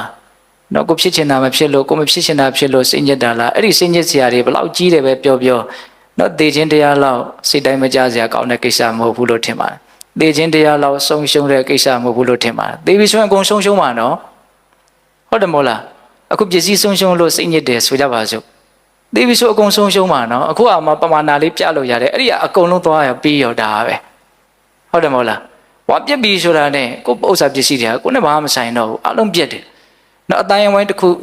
ုဆုံးရှုံးသွားလို့စိတ်ညစ်သလားသိပြီဆိုရင်အကုန်ဆုံးရှုံးမှာပဲပိုင်ဆိုင်ခဲ့တဲ့မြတ်ပတ်သက်ခဲ့တဲ့မြတ်ဒီကနေ့အနေထားဟာတာမန်လူတယောက်အတွက်ပုထုဇဉ်လူသားတွေအတွက်စိတ်ညစ်စရာအကောင်းဆုံးစိတ်ဆင်းစရာအကောင်းဆုံးအနေထားတစ်ခုပဲဒါကြောင့်တချို့နော်ဒီကနေ့အနေထားလေးကိုရောက်ဖူးတဲ့တယ်လို့အရင်ထင်တယ်ပြီးရင်တော့မသေးသေးပဲနဲ့ပြန်ပြီးတော့ပြန်ကောင်းလာပါတော့ဒါဆိုရင်သူအတွေ့အကြုံလေးရမှာပေါ့ဟုတ်လားတေဂာနိနေထားရောက်တော့တောက်လျှောက်သေးသွားမယ်ဆိုရင်လည်းသိအရှင်ပြေသေးနော်တေဂာနိနေထားဆိုတာဒီလိုမျိုးဖြစ်တတ်တယ်ဒီလိုစိတ်တွေရှိတယ်ဆိုတာကိုသိလိုက်ရရင် ကျန်တဲ့လက်ကြံချင်းလေးမှာငါဘလို့နေရမယ်ဆိုတာကိုလက်တွေ့နားလိုက်တယ်အဲ့တော့တေခါနီးအနေအထားကိုသိဖို့ဆိုတာကတော့သိချင်းတရားကိုအများကြီးစဉ်းစားရင်လည်းပဲသိနိုင်ပါလေသဘောပေါက်ရဲ့လားအဲ့တော့ဘုံဘုံခုပါတွေပြောနေရတော့သိခံခြင်းတရားကိုပြောတာနော်အပူရေးကိုသိခံမယ်ဆာလမုသိတ္တာကိုသိခံမယ်ပိုးကောင်မွားကောင်လေးတွေတန်သိခံမယ်ဒါဥစဉ်ပြောဖို့မေ့သွားတယ်တန်တမကတဝါဒတပတတိတပတံဖတ်တနာအဲ့ဒါလည်းပါတယ်ဒုရဒနာဒုရကတနာဝဆနာပဋ္ဌာနာပတ်ဝန်းကျင်ကပြောလာတဲ့စကားတွေအထင်တွေဒါတွေကိုသိခံရမယ်ခန္ဓာကိုယ်ကြီးကဖြစ်လာတဲ့ယောဂဝေဒနာတွေသိခံရမယ်နောက်ဆုံးအသက်ကိုတောင်ဆွဲနှုတ်ယူသွားနိုင်လောက်အောင်ပြင်းထန်တဲ့ဝေဒနာတွေဒါတွေကိုလည်းသိခံနိုင်ရမယ်လို့မြတ်စွာဘုရားဟောတယ်အဲ့ဒါဘိဓါပေါင်းသူတော်ကောင်းတို့တကယ်တမ်းသိခံရမယ်အချက်ကပြောရရင်တော့နှစ်မျိုးတည်းပါပဲကိုယ်ခန္ဓာကိုယ်ကဖြစ်ပေါ်လာတဲ့အခြေအနေမျိုးစုံနဲ့ပတ်ဝန်းကျင်ကဖြစ်ပေါ်လာတဲ့အခြေအနေမျိုးစုံနော်ဒါပဲအဲ့တော့ဒီနေရာမှာပတ်ဝန်းကျင်ကဖြစ်ပေါ်လာတဲ့အခြေအနေမျိုးစုံဆိုတာကလည်းပဲတကယ်ပြောရရင်ကိုယ်ခန္ဓာကဖြစ်ပေါ်လာတဲ့အခြေအနေမျိုးစုံထဲမှာတတ်ဝင်သွားမယ်တော့တခုခုတွေးလိုက်ရတယ်ကြုံလိုက်ရတယ်စိတ်ထဲမှာဘလို့ဖြစ်သွားလဲအဲ့ဒါကိုသိခံနိုင်ရင်ဟိုဟာကိုသိခံနိုင်ပြီးသားဖြစ်နိုင်တယ်သဘောပေါက်လားဘုံဘုံခုပြောတာကိုသိရပါဆိုတခုခုမြင်လိုက်ရလို့ကြားလိုက်ရလို့ထိလိုက်ရလို့ဝေဒနာတစ်ခုဖြစ်လာတယ်အဲ့ဒီဝေဒနာစိတ်ဆင်းရဲတာလည်းဖြစ်ခြင်းဖြစ်မယ်ကိုယ်ဆင်းရဲတာလည်းဖြစ်မယ်ဒါကိုသိခံနိုင်ဖို့မလိုဘူးလားလိုတယ်သဘောပေါက်ရဲ့လားအဲ့တော့ဘာပဲဖြစ်ဖြစ်သိခံနိုင်မယ်အဓိဝါဒနာထားလိုက်ပါလို့လုံနိုင်မယ်ဆိုလို့ရှိရင်ကိလေသာအာသောတရားတွေပယ်ရှားရရောက်တယ်ဟုတ်လားဒါကြောင့်သိခံခြင်းဖြင့်ပယ်ရမယ်ကိလေသာတရားကိုသိခံခြင်းဖြင့်ပဲပယ်ရှားနိုင်အောင်ကြိုးစားရမယ်ဒီလည်းဘယ်နှရက်ရှိသွားတော့၃ရက်ရှိသွားပြီနော်တံဝရစောင့်စည်းတဲ့နေ့ပฏิဒေဝနာမိဝတဲ့နေ့အဓိဝါဒနာသိခံတဲ့နေ့ဟုတ်လားနောက်၄ခုမြောက်နေ့ဆက်ပြီးတော့သွားရအောင်နော်၄ခုမြောက်ပါပြောတော့ရေအာတဝပရိဝိဇ္ဇနာယရေအာတဝပရိဝိဇ္ဇနာပါဟတဗတေပရိဝိဇ္ဇနာယပဟိနာဟွန်တိတဲ့နော်ပရိဝိဇ္ဇနာနော်ပရိဝိဇ္ဇနာဆိုတာသူရှောင်းကျင်တာကိုပြောတာနော်ပရိဝိဇ္ဇနာဆိုတာရှောင်းကျင်တာကိုပြောတာစောစောကပြီးရင်ပြောမယ်နေရာကိုရောက်လိုက်ဦးမယ်ဆိုတာကိုပြောတာနော်ရှောင်းကျင်တယ်ဆိုတာဘာကိုပြောတော့တဲ့မြတ်စွာဘုရားအဓိပ္ပာယ်ဘယ်လိုဖွင့်တော့ရှောင်းကျင်ခြင်းဖြင့်ပယ်ရမယ်ကိလေသာကိုရှောင်းကျင်ခြင်းဖြင့်ပယ်ရမယ်ဆိုတာဘာကိုပြောတာတော့ဆိုရပါစို့တဲ့စင်ချမ်းတွေမြင်းချမ်းတွေနွားချမ်းတွေအခွေးစိုးတွေရှိတဲ့နေရာမှာသွားနေတဲ့နော်မွေစိုးတွေရှိတဲ့နေရာမှာသွားနေတဲ့နော်တစီတွင်းတွေအညစ်အကြေးတွေစီးနေတဲ့နေရာစုပ်ပဲ့တဲ့နေရာတွေလည်းမသွားနေတဲ့လိမ့်ကြနိုင်တဲ့အမြင့်တွေပါတယ်လည်းပဲလိမ့်ကြနိုင်တဲ့အန္တရာယ်ရှိတဲ့နေရာမသွားနေတဲ့နော်ယူလေးနော်တရားကစဉ်းစားနော်အဲ့ဒီနေရာတွေသွားရင်ဘာဖြစ်နိုင်တော့အာဟုသို့ဖြစ်စရာအကြောင်းတွေအများကြီးရှိတာပေါ့ဟုတ်တယ်မဟုတ်လားဆက်ကြပါစို့ခွေးစိုးရှိတဲ့နေရာသွားလို့ခွေးကြိုက်ခံရတယ်ခွေးကြိုက်ခံရတာကုသိုလ်ဖြစ်စရာအကြောင်းမဟုတ်ဘူးအကုသိုလ်ဖြစ်စရာအကြောင်းစိတ်ဒိုးမယ်စေကူရမယ်ဖြစ်ပြန်ပြီးဘာဖြစ်တယ်ညာဖြစ်တယ်လာတော့မယ်ဟုတ်လားအဲ့လိုပဲညစ်ပတ်တဲ့နေရာနော်အဲ့ဒီမှာအကျဲကြီးမြတ်စွာဘုရားဟောတယ်နော်ဆက်ကြပါစို့မေယုတ်ဆွေယုံမာတွေရှိတဲ့နေရာလည်းမသွားနဲ့နော်ဒီလိုဒီသွားလို့ပညာရှိသူတော်ကောင်းအတိုင်းဝိုင်းကနော်ကဲ့ရဲ့စရာရှုံချစရာရှိတယ်တန်တရားဝင်စရာရှိတယ်ဆိုအဲ့ဒီနေရာမျိုးကိုလည်းမသွားနဲ့လို့မြတ်စွာဘုရားဟောတာဟုတ်လားအဲ့တော့ဒါနေရာရဲ့အရေးပါပုံကိုပြောတာပဲနော်တလုံးနဲ့ပြောရင်အဲ့လိုပြောရမှာနောက်ဒီနေရာသွားရင်ငါဘာတွေဖြစ်တတ်တယ်လဲလို့စဉ်းစားလက်တွေ့ကြကြပြောရမှာဟုတ်လားဒီနေရာသွားလို့မကောင်းတာတွေဖြစ်တတ်တယ်ဆိုအဲ့ဒီနေရာမျိုးကိုမသွားနဲ့ဟုတ်လားအဲ့ဒီနေရာသွားရင်အဲ့ဒီလိုမျိုးကိလေသာအာသောတရားဖြစ်မှာပဲမသွားရင်မဖြစ်တော့ဘူးဒါကြောင့်ရှောင်ကျင်ခြင်းဖြင့်ပယ်ရမယ့်ကိလေသာကိုအာသောတရားကိုရှောင်ကျင်ခြင်းဖြင့်ပယ်ရမယ်ဆိုတာအဲ့ဒါကိုပြောတာဒါကပိဋကပေါင်းသူတော်ကောင်းတို့လူလောကကြီးမှာအများကြီးအကျိုးကျေးဇူးများတဲ့ဆုံးမချက်လို့အရင်ထင်တယ်လိုက်နာနိုင်လို့ရှိရင်လေ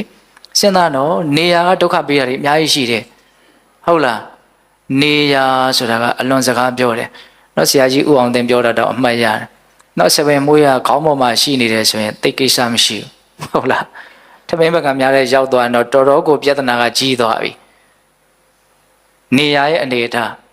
ဟုတ်တယ်မဟုတ်လားကောင်းနေပါလေပြောင်းနေတဲ့လူတွေကတော့အလွန်တန်ဖိုးရှိဖို့သူကောင်းပေါ်မှာပေါ့မဆိုဘယ်လောက်ပဲပေးရပါဟုတ်လားနော်ဆပင်မွေးစဉ်းစားကြည့်နော်နေရာမှားတာနဲ့တန်ဖိုးကဘာဖြစ်သွားတော့ချသွားတာနေရာရဲ့လွှမ်းမိုးမှုနော်မရှိမဆိုင်အမှတ်ရသလားတော့မသိဘူးအဲ့ဒါကိုတော့အမှတ်ရတယ်ဟုတ်လားအဲ့တော့ပြောရင်တာကဒီခန္ဓာကိုယ်ကြီးကိုနေရာချမှန်ဖို့လိုတယ်ဟုတ်လားသူကအကုသိုလ်ဖြစ်เสียကောင်းတဲ့အနေအထားမျိုးနေရာမျိုးကိုရောက်သွားရင်အကုသိုလ်ဖြစ်เสียအလွန်လွယ်တယ်ဘာလို့ဆိုတော့ဓမ္မတို့ဦးဇင်းတို့တွေကနော်ပုထုဇဉ်အကျမ်းသားတွေပဲရှိသေးတာအာယုံရဲ့လှည့်သားမှုကိုမရှိမလားခံရတဲ့လူတွေကြီးပဲများလိမ့်မယ်လို့ဦးဇင်းထင်တယ်နေရာရဲ့လွှမ်းမိုးမှုရှိရဲ့ဟုတ်လား ဒါကြောင့်အစာလေးအစာအဲ့ဒီနေရာကိုမသွားလို့ရှိရင်အဲ့ဒီနေရာကိုသွားမဲ့ပြဿနာတွေဖြစ်เสียအကြောင်းကိုမရှိတော့ဇေယျပြတ်ရဘာမှတောင်ကြိုးစားเสียမလိုတော့ဒါပေမဲ့မသွားဖြစ်ပဲနေဖို့ကလည်းအရန်ကြိုးစားမှနဲ့တူတယ်သွားခြင်းတဲ့စိတ်ကရွာဖို့ထိုးနေတယ်ဘယ်နဲ့လှုပ်ဟုတ်တယ်မဟုတ်လားအဲ့ဒီနေရာကိုသွားခြင်းနေတယ်အကျိုးမရှိမှသိရတဲ့နဲ့ကိုဘာလုပ်နေတော့သွားခြင်းနေတယ်လောဘကအတင်းတိုက်တွန်းမယ်နှိုးဆော်မယ်သွားလိုက်ပြီဆိုရင်အဲ့ဒါခံရမှာပဲဟုတ်တယ်မဟုတ်လားဒါကြောင့်ပေးတဲ့ပေါင်းသူတော်ကတော့နေရာရဲ့သဘာဝကိုလည်းနားလည်ဖို့လိုတယ်ဟုတ်ရဲ့လားအဲ့ဒါကဘာနည်းနဲ့ပေးရမှာလဲတော့ပရိဝဇ္ဇနာနော်ရှောင်ကျင်တဲ့နည်းတဲ့ဟုတ်လားနီလန်လေးတွေကဘက်စုံတောင်းစုံအသုံးချလို့မရဘူးလားရတယ်အေးနောက်ထပ်နှစ်နည်းကြံသေးတယ်နော်အချိန်ကလည်းနည်းနေပြီအဲ့တော့နောက်နှစ်နည်းဆက်သွားရအောင်နော်နောက်၅ခုမြောက်နည်းကဘာပြောတော့ရှေအတဝဝိနောဒနာပဟိနာဝိနောဒနာယပါဟတဗ္ဗတေပဟိနာယပဟိနာဟွန်တိတေဝိနောဒနာယပဟိနာဟွန်တိဝိနောဒနာဆိုတာသူကဘာပြောအောင်ဆိုဖယ်ရှားတဲ့နည်းပဲဖြောက်တဲ့နည်းတော့ခုနကတော့ရှောင်ကျင်တာကမတွေ့သေးတာကိုရှောင်တာအခုကဖြစ်လာတာကိုဖယ်ဖို့ကြိုးစားတာဟုတ်လားတော့ပယ်ရှားဖို့ကြိုးစားခြင်းဖြင့်ကိလေသာအာသောတရားတွေမဖြစ်အောင်ကြိုးစားရမယ်လို့ပြောတာတော့ပယ်ရှားခြင်းအပြင်ပယ်ရှားရမယ်ကိလေသာကိုပယ်ရှားခြင်းအပြင်ပဲပယ်ရှားနိုင်အောင်ကြိုးစားရမှာအဲ့ဒါကိုတော့မြတ်စွာဘုရားဘယ်လိုဟောတော့သူကတော့ဓာတ်ရိုက်ကိလေသာကိုရင်ဆိုင်ပြီးတော့ဖယ်ရှားဖို့ကြိုးစားတဲ့နည်းလို့ဆိုနိုင်တယ်ဥပ္ပန္နကာမဝိတကနာတိဝတေတိပဇဟတိဝိနောဒေတိဗျန္တိကရောတိအနာဘဝံကမေတိလို့အဲ့လိုဟောတယ်။ဖြစ်ပေါ်လာတဲ့ကာမဝိတကိုတဲ့နာတိဝတေတိတိမခံဘူးလက်မခံဘူး။ဟောစောတော့ကအဓိဝတေတိတိခံတယ်လက်ခံတယ်။နော်အခုဟာဆန့်ကျင်ဘက်နော်နာတိဝတေတိနာအဓိဝတေတိတိမခံဘူးဆိုတော့ကလက်မခံဘူး။ကာမဂုဏ်အာယုန်နဲ့ပတ်သက်ပြီးတော့တွေးတဲ့အတွေ့ဒီလောဘဓာတ်တွေကိုဖြစ်ပေါ်လာတဲ့အခါမှာသူကလက်မခံဘူးတဲ့နာတိဝတေတိလက်မခံဘူးနော်နာတိဝတေတိဝိနောဒေတိဖယ်ပြစ်တယ်တဲ့ဝိနောဒေတိပဇဟတိပယ်စွန့်တယ်တဲ့ဗျန္တိကရောတိတဲ့နော်ကင်းသွားအောင်လှုပ်လိုက်တယ်တဲ့နော်အနာဘဝံကမေတိတဲ့နောက်ထပ်တစ်ခါထပ်ပြီးတော့မဖြစ်အောင်ကြိုးစားတယ်တဲ့နော်ဖေရှားပုံဖေရှားနီးလေးကိုအစင်းစင်းစကလုံးသုံးပြီးတော့ပြောသွားတာနော်အရန်စိတ်ဝင်စားတယ်ကောင်းဟုတ်လားနာတိဝတေတိလက်မခံဘူးပဇဟတိပယ်စွန့်တယ်ဝိနောဒေတိပယ်ဖြောက်တယ်ဗျန္တိကရောတိကင်းကွာတော့အဲ့ဒါနဲ့ကင်းသွားဝေးတော့လှုပ်ပလိုက်တယ်အနာဘဝံကမတီနောက်ထပ်ထပ်ပြီးတော့မဖြစ်အောင်ကြိုးစားတယ်ဘာလို့လဲမေးရင်ကာမဝိတ္တတဲ့နော်မြင်ဖို့ကြားဖို့နမ်းရှူဖို့စားတော့ဖို့တွေ့ထိဖို့ပဲစဉ်းစားနေတဲ့စဉ်းစားမှုတွေအတွေးတွေကိုကာမဝိတ္တလို့ပြောတာဟုတ်လားအဲ့ဒါလိုပဲဦးဇင်းတို့ဖြာပါဒဝိတ္တဝိညာဝိတ္တဆိုတော့နောက်ထပ်ယုံညံ့တဲ့အတွေးနှစ်ခုကျန်သေးတယ်နော်ဖြာပါဒဝိတ္တဆိုတာဘာပြောတာတော့မကြည်နပ်မှုစိတ်တိုင်းမကြမှုနဲ့ရှင်တဲ့အတွေးဒေါသနဲ့ရှင်တဲ့အတွေးရောဟုတ်လားဝိညာဝိတ္တဆိုတာကမကြည်နပ်မှုတွေမရက်တော့ဘူးသူကမကြည်နပ်မှုအာကြည့်လာတော့ငါသူ့ကိုတော့သွားပြောပြလိုက်တော့မယ်ငါသူ့ကိုတော့လုတ်ပြလိုက်တော့မယ်လို့ဟုတ်လားနှိမ့်ဆက်ညှင်းသေးဖို့အထီးတွေးလာတဲ့အတွေးပေါ့အဲ့ဒါကိုဝိညာဝိတ္တဟုတ်လားအဲ့ဒီဗျာပါဒဝိတ္တဝိညာဝိတ္တတွေကိုလည်းပဲနာတိဝတေတိလက်မခံဘူးပဇတိပယ်စွန့်မယ်ဝိနောတိတိပယ်ဖြောက်ပြစ်မယ်ဗျန္တိကရောတိသူနဲ့ဝေးသွားအောင်လုပ်မယ်အနာဘဝံကမေတိနောက်ထပ်မဖြစ်အောင်ကြိုးစားမယ်အဲ့ဒီလိုပယ်ရှားဖို့နော်ကြိုးစားခြင်းဖြင့်နော်ကိလေသာအာသောတရားတွေကိုပယ်ရှားနိုင်အောင်ကြိုးစားရမယ်တဲ့ဒါဆိုလို့ရှိရင်ကိုဟာ၅ခုမြောက်နိလန့်ကိုအသုံးပြုတယ်လို့ဆိုရမယ်ဟုတ်လားအဲ့တော့ဒီနေရာမှာသူ့ကိုပယ်ရှားဖို့ကြိုးစားတဲ့နေရာမှာလည်းပဲနီးတွေကတော့အများကြီးဆက်ပြီးတော့ပြန်ပွားရှိနိုင်သေးတယ်ပေါ့နော်ဒီဝိတ္တဆိုးတို့ရဲ့နော်အပြစ်အနာစာကိုတွေးသောအဖြစ်လည်းပဲပယ်ရှားဖို့ကြိုးစားနိုင်တယ်ကောင်းတာတွေကိုစူးစမ်းပြီးတော့သူတို့ဝင်မလာအောင်တော့အစားထိုးတဲ့နည်းနဲ့လည်းပဲစူးစမ်းနိုင်တယ်ပေါ့ဒါတွေကနောက်ထပ်တုတ်တန်တစ်ခုအနေနဲ့ပြောမှဆိုရင်လည်းအများကြီးပြောလို့ရတယ်ပေါ့ဟုတ်လားခုဒီမှာတော့ပယ်ရှားခြင်းအဖြစ်ပယ်ရှားရမယ်ကိလေသာတရားတွေကိုပယ်ရှားခြင်းအဖြစ်ပဲပယ်ရှားနိုင်အောင်စူးစမ်းရမယ်စကားတွေရှုပ်နေမလားမသိဘူးနော်မရှုပ်ဘူးနော်ပယ်ရှားဖို့စူးစမ်းခြင်းဖြင့်ပဲပယ်ရှားနိုင်အောင်စူးစမ်းရမယ်ဒါတိုက်ဖယ်ဖို့ကိုပဲစူးစမ်းရမယ်ဖြစ်လာပြီဆိုရင်ဖယ်ဖို့စူးစမ်းရမယ်လို့ဒီလိုအကြံဉာဏ်နားလဲရမယ်စောတော့ကရှောင်ကျင်တဲ့နည်းနဲ့ရောမသွားနဲ့နော်ရှောင်ကျင်တယ်ဆိုတာကနော်ဒါကိုမရှောင်ရင်ဖြစ်လာမဲ့ကိစ္စကိုဒါကိုရှောင်လိုက်ခြင်းအဖြစ်မဖြစ်အောင်စူးစမ်းတာ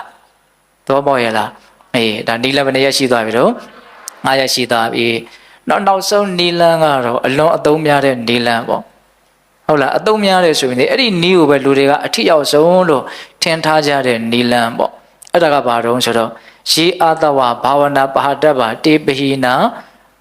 ာတေဘာဝနာပဟိနာဟွန်တိတေဘာဝနာယပဟိနာဟွန်တိပ ပွားများခြင်းအပြင်ပယ်ရှားရမယ့်ကိလေသာကိုပွားများခြင်းအပြင်ပယ်ရမယ်တဲ့ခုတရားဓမ္မတို့တရားအထုတ်နေတဲ့အနေအထားကိုပြောတာပ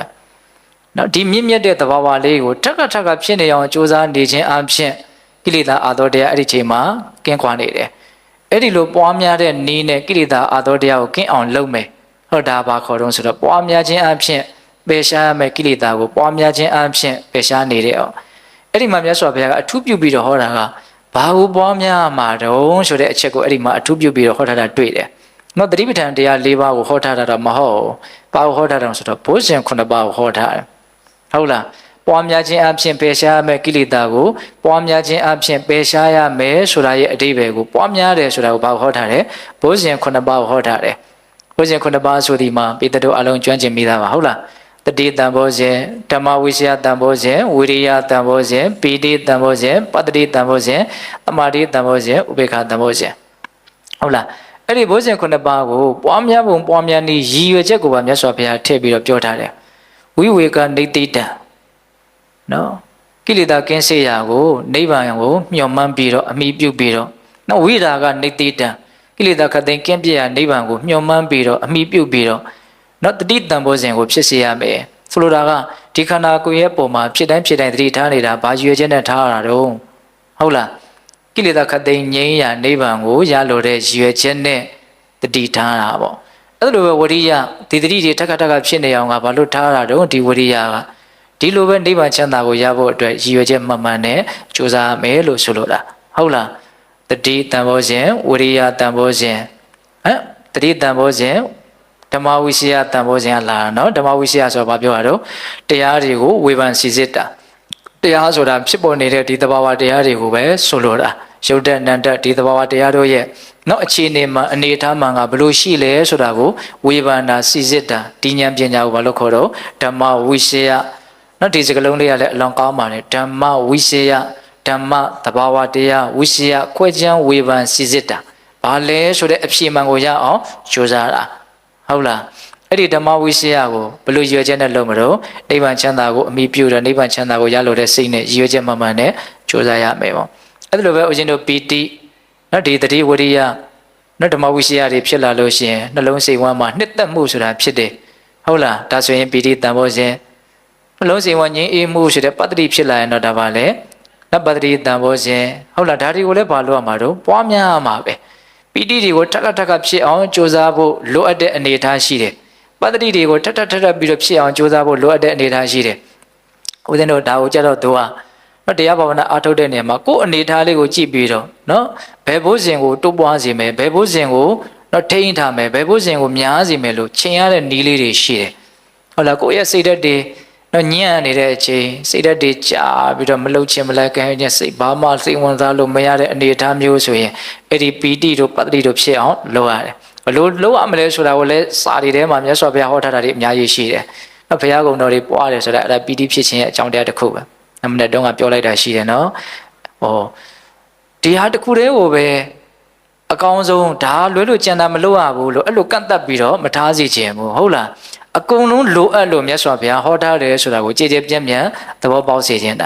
ဟုတ်ရဲ့လားဒါကြောင့်မနက်ကဗုဒ္ဓနုဒတိအကြောင်းတွေကိုလည်းအများကြီးလေ့လာပြီးတော့ကြိုးစားတဲ့နဲ့တင့်တော်တဲ့အချိန်မှာအသုံးပြုရမယ်သဘောပေါက်ရဲ့လားအေးအတပီတိပတ္တိဘာလို့ရမလို့ပွားများရမယ်ပြီးရင်ဘာလာတော့တမာတိနော်စေရတည်ငြိမ်တဲ့သဘောဥပေက္ခနော်အနေထားအမျိုးမျိုးမှာလေးလျူရှုနိုင်တဲ့သဘောအလွန်မြင့်မြတ်တဲ့သူတော်ကောင်းတရားပါပဲဥပေက္ခဆိုတာဟုတ်လားအဲ့ဒါတွေကိုလည်းဘာလို့ရမလို့ပွားများရမယ်များလာအောင်ပွားရမယ်အဲ့ဒီလိုများလာအောင်ပွားခြင်းဖြင့်ပယ်ရှားရမယ်ကိလေသာကိုများလာအောင်ပွားခြင်းဖြင့်ပဲပယ်ရှားပြရမယ်တဲ့ဟုတ်လားအခုတရားဘာဝနာအားထုတ်တယ်ဆိုတာအဲ့ဒါကိုလက်တွေ့အကောင့်ထဲဖော်နေတာလို့မဆိုနိုင်ဘူးလားဆိုနိုင်တယ်နော်ဒါပေမဲ့ကျန်တဲ့နည်းတွေလည်းပဲအထိုက်လျောက်တော့အကျုံးဝင်နေတာပဲလို့လည်းဆိုနိုင်ပါတယ်နော်ဒီနေရာဘာမှကိလေသာအာသောတရားတွေတိုးပွားเสียနေရမဟုတ်တယ်မဟုတ်လားဒီနေရာလိုက်သူတို့ကောင်းတဲ့အလုပ်လေးတွေလုပ်နေတာဟဲ့မြင်ရတာနဲ့ကိုပဲကို့မှာကောင်းတဲ့ဓာတ်ကအလိုလိုကူးဆက်သွားတဲ့သဘောမရှိဘူးလားရှိတယ်ဒါနေရာရဲ့ကွာခြားမှုကိုပြောတာနော်နေရာဆိုတာလည်းပဲအမျိုးမျိုးရှိပါတယ်လေကဒီနေရာမှာတိမှုကအခုန်နေကြမယ်ဆိုရင်လည်းအဓိပ္ပာယ်တစ်မျိုးဖြစ်သွားမယ်ပေါ့ဒီလူတွေရှိနေတာကိုကဒီနေရာရဲ့အဓိပ္ပာယ်ကတစ်မျိုးဖြစ်နေတယ်နော်ဟိုလူတွေရှိနေရင်ဒီနေရာရဲ့အဓိပ္ပာယ်ကတစ်မျိုးဖြစ်အောင်မယ်ဟုတ်တယ်မဟုတ်လား အဲ့တော့နေရာကိုလည်းတမတ်ထက်ကန့်တတ်ထားလို့လည်းမရပြန်ဘူးလို့တွေးဖို့မလိုဘူးလားလိုတယ်ဟုတ်လားအဲ့တော့ဒီမှာတရားဘာဝနာအားထုတ်နေတာကိုအစမျက်စိနာနာလျှာကိုယ်စိတ်ကိုစောင့်စည်းနေတာလို့လည်းမဆိုနိုင်ဘူးလားဆိုနိုင်တယ်တိခံနေတာလို့ပြောမဆိုရင်ကပြောလို့မရဘူးလားရတာပဲနော်ဖြစ်ပေါ်လာတဲ့တရားတွေကိုမကောင်းတဲ့တရားတွေဖြစ်လာရင်လည်းပဲငါဖယ်ဖို့လိုအောင်မှာပဲဆိုရင်စောစောကပရိဝေဇနနောက်ရှောင်ခြင်းတဲ့နေ့ဝိနောဒနာပေဖြောက်တဲ့နေ့ဟုတ်လားဒါတွေကိုအသုံးပြုနေတယ်လို့ကမဆိုနိုင်ဘူးလားဆိုနိုင်တယ်နော်ဒါကြောင့်နောက်ဆုံးနိလန့်ပေါ့နော်ပွားများခြင်းအဖြစ်ပယ်ရှားရမယ့်ကိလေသာကိုပွားများခြင်းအဖြစ်ပယ်ရှားနိုင်အောင်ကြိုးစားအထောက်ရမယ်တဲ့ဒါကတော့အလုံးသဗ္ဗဒဘာသာဝင်သူတော်စင်များနော်အရေးအပါဆုံးအဓိကထားပြီးတော့လုပ်နေကြတဲ့လုပ်ငန်းကြီးတစ်ခုပေါ့နော်ကိလေသာအသောကုန်ခန်းဖို့ကြိုးစားတဲ့နေရာမှာအဲ့ဒီနေ့ကိုအထီးအောင်ဆုံးဆိုပြီးတော့ကြိုးစားနေကြတာဟုတ်လားဒါလည်းပဲမမှန်ဘူးလားလို့မေးရင်မှန်ပါတယ်နော်လောက်ကြမှာပဲဟုတ်လားသို့တော့ရှေ့ကပြောခဲ့တဲ့နီလန်း9ရက်ကိုလည်းပဲအသုံးပြုဖို့မလိုဘူးလားလိုတာပေါ့ဟုတ်လားသူ့နေရာနဲ့သူအသုံးပြုစရာအများကြီးရှိတယ်အထူးသဖြင့်လူတွေအနေနဲ့ပိုးတောင်းလိုအောင်မယ်လို့အရင်ထင်တယ်ဟုတ်ရဲ့လားဒါကြောင့်ပိဿပေါင်းတော်တို့ခုပြောတဲ့နီလန်းတွေကိုမေ့မပြစ်ဖဲနဲ့ဖြောက်မပြစ်ဖဲနဲ့ကိုယ့်ရဲ့စိတ်ထဲမှာစွဲမြဲစွာမှတ်သားထားဖို့လိုတယ်ဒါမှအရေးကြုံရင်သုံးလို့ရမှာနော်စွဲသွမြဲမြဲမှတ်မထားဘူးဆိုရင်သုံးညင်တဲ့အချိန်မှာထုတ်ပြီးတော့သုံးစရာဘာမှရှိမှာမဟုတ်ငါအဲ့တော့ကြားလိုက်တာပဲဘာလို့ပြောသွားလဲတော့မသိဘူးဆိုတော့ဝိဒဝါဒနဲ့ပြီးသွားမှာတော်တော်နှမျောစရာကောင်းတယ်လို့အရင်ထင်တယ်ဟုတ်လားဒါကြောင့်ဟိုတချို့အတွေးတွေနော်အခုအရင်ပြောတာကိုဒကာဓမ္မတို့ဒါတွေးကြတာပါပဲဟုတ်လားဟုတ်တယ်ကောင်းလိုက်တာဟုတ်တယ်ဘုရားဟောတာဟုတ်လိုက်တာဒါအတွေးတွေပဲလေဟုတ်တယ်မို့လားဒီအတွေးအထင်တွေဟာအရန်တန်ဖို့ရှိတယ်ဒီအတွေးတွေဟာပျောက်မသွားသင့်ဘူးဒါပေမဲ့ကိုကဒါကိုပြန်ပြီးတော့နော်အမှတ်ရအောင်နော်ဆွဆွမြဲမြဲဖြစ်အောင်မလုပ်ဘူးဂယုမဆိုင်ဘူးဆိုရင်တော့သူ့ရဲ့ဓမ္မတာသဘောအရာပျောက်သွားမှာပဲနော်အလွန်နှမျောစရာကောင်းတယ်လို့ဆိုရင်ပါတယ်တချို့စာလေးတွေပါလေးတွေဖတ်တယ်အလွန်ကောင်းတဲ့အတွေးလေးတွေပေါ်လာတယ်သဘောထားလေးတွေပေါ်လာတယ်ဒါကိုပြီးပြတ်ပေါက်ထားလိုက်တယ်ပြီးရင်ငါမှအဲ့ဒီလိုအတွေးတွေတွေးခဲ့ဘူးလေဆိုတာတော့အမှတ်မရတော့ဘူးတော်တော်နှမျောစရာကောင်းတယ်အဲ့ဒါစာလေးပါလေးမြန်ချရထားရင်အရင်သိတာတယ်အော်5 6လလောက်နေမှဖတ်ကြည့်ရင်ငါအဲ့ဒီတော့ငါအဲ့ဒီလိုလေးတွေးခဲ့ဘူးပါလားတော်တော်တန်မိုးရှိတဲ့အတွေးလေးလို့သိရတယ်တကယ်လို့အဲ့ဒါလိုရေးမထားဘူးဆိုရင်ဘာဖြစ်သွားတော့ဖြောက်သွားရောသဘောပေါက်ရဲ့လားတခါမှမဖြစ်ခဲ့ဘူးတဲ့လူနဲ့စာရင်တော့တော်သေးတာပေါ့နော်ဟုတ်လားဒါပေမဲ့လို့အရန်တန်ဖိုးရှိတယ်ကိုယ်စိတ်ထဲမှာလှိုက်လိုက်လဲဒါကိုကျင့်တတ်တယ်သဘောကျတယ်ဆိုရင်တော့အဲ့ဒါမျိုးကိုစွဲနေအောင်မြင်းနေအောင်မှတ်သားတတ်တဲ့အလေးအကျင့်လည်းရှိဖို့လိုတယ်အဲ့ဒီနေရာမှာတော့အဲ့ဒီသင်ညာကအရန်တန်ဖိုးကြီးတယ်နော်သင်ညာဆိုတိုင်းတန်ဖိုးမရှိဘူးလို့မအောင်မင်းနဲ့မြန်နိဗ္ဗာန်ပို့နိုင်တဲ့သင်ညာတောင်ရှိတယ်မနစ်ကနော်ဒီနေရာမှာပြောသွားတယ်မဟုတ်လားနိဗ္ဗာန်ပို့မြည်သင်ညာများနော်ဒီနေရာလားဘယ်နေရာလဲမမှတ်မိတော့တမြန်နှစ်ကနဲ့တူတယ်နော်ဒီသစ္စာပါရမီကပဲ့နေတမြန်နှစ်ကဒီနေရာမဟုတ်ဘူးနော်နိဗ္ဗာန်ပို့မြည်သင်ညာများဆိုတော့ဘုံဘုံတို့ပြောတာရှိထားပါတော့အဲ့ဒါပြောချင်တာကဘာလဲအခုပြောခဲ့တဲ့အကြောင်းအရာလေးတွေဟာဘဝမှာအများကြီးနော်တန်ဖိုးရှိအသုံးချလို့မရဘူးလားရတယ်ဒီနီလန်းတွေကိုဘာလို့ဖို့လို့တော